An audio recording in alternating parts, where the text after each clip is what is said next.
lot of really good work and a lot of really good movies, but this movie pushes you into this other really intimate place. I mean, how hard was that to do? Thank you. That was to play this role. Yeah, just to go into these incredible claustrophobic, intimate scenes with Michelle Williams that you had to do. Well, yeah, it's not. I think it's good for you. You know, I think everybody should act. I think everybody should join like a theater class or something. You know, it's good to play. It's good to go into these places in a way that's so you're not doing it in your life. And sometimes, you know, you can do things. You can get into a scene and you go all the way, and then you realize that if it ever really happens to you, you don't want it to go down that way. You know, you also realize how conditioned you've been by how many movies you've seen on how you should respond. Sometimes I found myself, or I see people acting like people act in the movies. You know, especially in the States, like people acting like they're on TV because they watch so much of it, or acting like they're in a movie and not really like just being in the situation. So it's hard, but I think it's helpful. So you know, the whole process for me was really interesting, and especially this film, to get to work this way, I knew was so rare. Explain I've always that. wanted to work this way, and I never. It's the thing that you fight for as an actor, and everyone thinks you're crazy, and difficult, and demanding, and all of those things. That's how actors get bad reputations, you know, because they know somehow they know that this is possible, but they don't want you to know that this is possible. Explain what you're talking about. You're talking about this kind of improvising.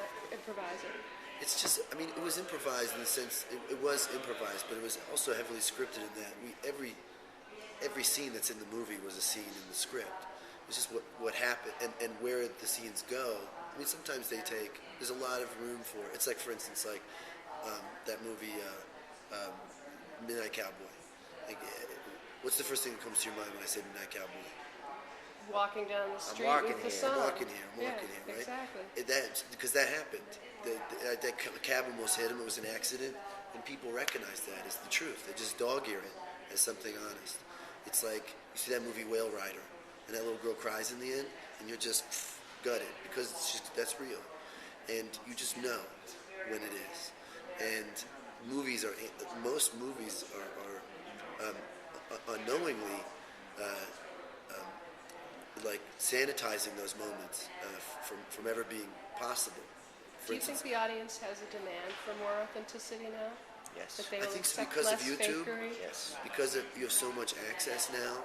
I know that They know real moments. the reason we pass around a clip of the lady falling, because the grape stomping lady who gets the wind knocked out of her, is so funny. I mean, it's terrible, but it's so funny because it's real, and it's so there's nothing fake about Or it. the baby's laughing. The baby's laughing, or Charlie bit my finger. People were just so starved for intimacy, and the whole way that these reality shows are structured are like that you have friends that you're hanging out with. These are all your friends, your cast of friends, and then at every one of those reality shows, there's a certain point where they stop and they talk to the camera, and they like confide in you.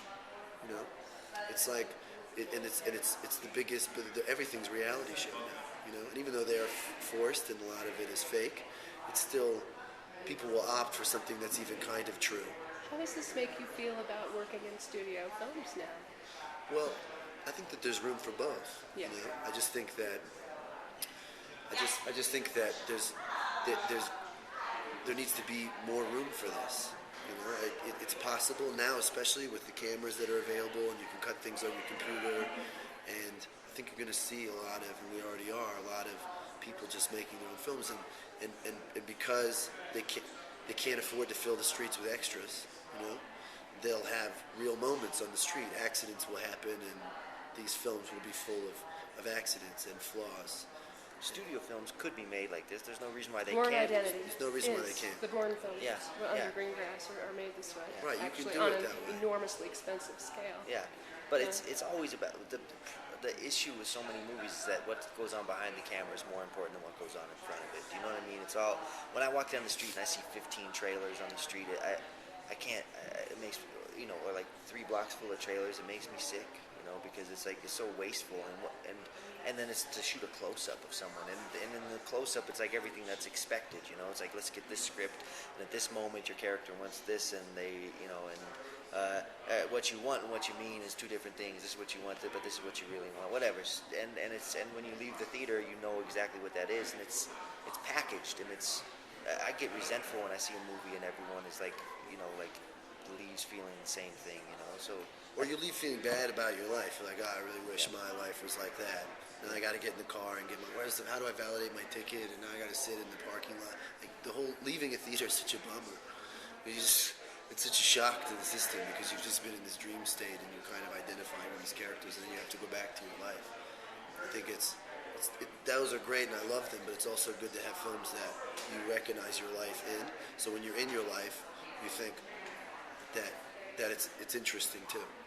so what you see on the screen is not just entertainment; it's experience and it's reflection, you know, and it's part of your. That's part of your memory, you know. That a movie can become part of your life, you know. Thank you.